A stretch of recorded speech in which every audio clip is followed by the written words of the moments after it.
वत्स सिंहासनाधीश्वर राजाधिराज योगीराज श्रीमंत योगी श्री श्री श्री छत्रपती शिवाजी महाराज की जय. शिवछत्रपती शिवाजी महाराजांच्या पदस्पर्शाने पावन झालेल्या या भूमीमध्ये मला शिवाजी महाराजांविषयी माझे मनोगत व्यक्त करण्याची संधी मिळाली, हे माझे भाग्यच. महाराष्ट्राचे अधिदैवत भूपती नृपती पृथ्वीपती परमप्रतापी प्रगल्भ बुद्धिमान विज्ञाननिष्ठ जगविख्यात विश्ववंदनीय राजाधिराज योगीराज श्रीमंत योगी छत्रपती शिवाजी महाराजांना या जिजाऊच्या लेखीचा मानाचा मुजरा विजेसारखी तलवार चालून गेला आणि त्याच्या छातीने हिंदुस्थान हलवून गेला. वाघनखाने अफजलखानाच्या कोथळ्या फाडून गेला.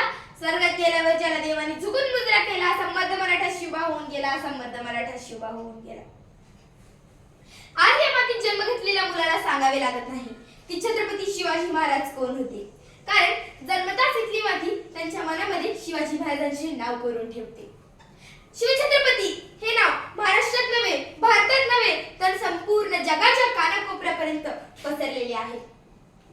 कोणी एकेकाळी आम्ही जनावरांसारखं जीवन जगत होतो. आमच्या अन्नावर तर सोडाच, आमच्या देहावर देखील अधिकार राहिला नव्हता. माणसं जनावरे तर दूरच, येथील मंदिरातील देव सुद्धा सुरक्षित राहिला नव्हता.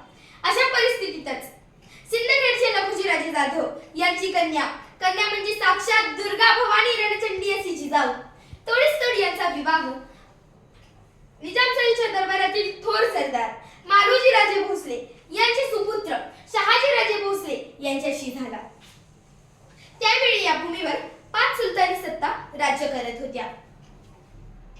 त्यांचे आपापसात सतत भांडण व्हायचे. या भांडणात महाराष्ट्राचे मोठे नुकसान व्हायचे. मराठी सैनिक नाहक मारले जायचे. अशा परिस्थितीतच महाराष्ट्राच्या भूमीला हवा तसा झंकार, धगमगता पेटता अंगार. अखेर ती वेळ आली. सह्याद्रीत गर्जना झाली.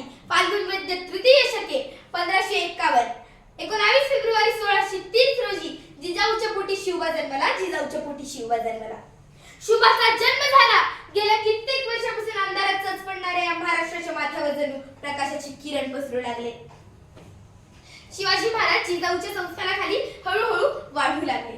जिजाऊंनी त्यांना न्यायासाठी व सत्यासाठी लढायला शिकवले. अशा या वीर मातेने घडवलेले कसे असतील ते छत्रपती? अहो, शिवछत्रपती म्हणजे मावळ्यांचा मेळ, शिवछत्रपती म्हणजे मनगटातील बळ, शिवछत्रपती म्हणजे तलवारीची धार, शिवछत्रपती म्हणजे मनमनातील धैर्य, शिवछत्रपती म्हणजे सह्याद्रीचे शौर्य, शिवछत्रपती म्हणजे जिजाऊचा पुत्र, शिवछत्रपती म्हणजे एक माणूस नसून एक विचार होता. मातेने दिलेले संस्कार व स्वराज्य स्थापनेची प्रेरणा घेऊन शिवाजी महाराजांनी आपल्या बांधवांना गुलामगिरीतून मुक्त करण्याचा उद्देश डोळ्यासमोर ठेवला व त्याप्रमाणे वाटचाल केली. त्यांनी सह्याद्रीच्या कडेकोपऱ्यात भटकंती करून सवंत गडी गोळा केले. तानाजी, येसाजी, नेताजी, सूर्याजी, बाजी, संताजी, धनाजी असे जीवाला जीव देणारे मावळे जमले. रायरी स्वराज्य साक्षीने त्यांनी स्वराज्य स्थापनेची प्रतिज्ञा घेतली व हर हर महादेव अशी गर्जना आसमंतात घुमली. शिवाजी महाराजांनी आपले व आपल्या मावळ्यांचे शौर्य, कल्पकथा, संघटन कौशल्य, राजधर्म पालन, स्त्री दाक्षिण्य व आदी गुणवानी हे कित्येक शतकापासून पारतंत्र्यात बुडालेल्या या भूमीला त्यांनी स्वतंत्र मिळवून दिले. 65 किलोची तलवार मागवतो त्याचं नाव येसाजी, 2000 शत्रूंशी एकटा झुंजतो त्याचं नाव बाजी, हात तुटला तरी झुंजत राहतो त्याचं नाव तानाजी, 8 तासात घोडा दिल्लीवर पुण्याला आणतो त्याचं नाव संताजी, शत्रूच्या छावणीत घुसून छावणीचा मुकुट आणतो त्याचं नाव धनाजी व धाड्या वाघाला सामोर जातो व त्याला उभा फाडतो त्याचं नाव संभाजी आणि या सर्वांना एकत्र घेऊन स्वराज्याचे तोरण बांधतो त्याचं नाव शिवाजी. आज 350 वर्ष झाली तरीही महाराजांचे पराक्रम, कार्य, विचार, गुण आजही ताजेच आहेत. आज या युगाला खरी गरज आहे ती शिवाजी महाराजांचे गुण व प्रेरणा अंगी बाळगण्याची, शिवाजी महाराजांचा इतिहास जपण्याची, गडकिल्ल्याचे रक्षण करण्याची, परस्त्रीला मातेसमान मानून तिचे रक्षण करण्याची. हीच असेल माझ्या राजाची जयंती, शिवजयंती.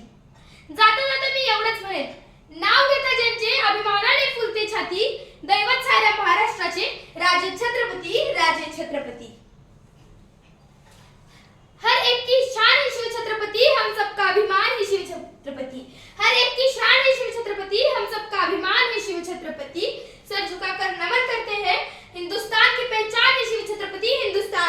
शान आहे श्री छत्रपती. जय जिजाऊ जय शिवराय.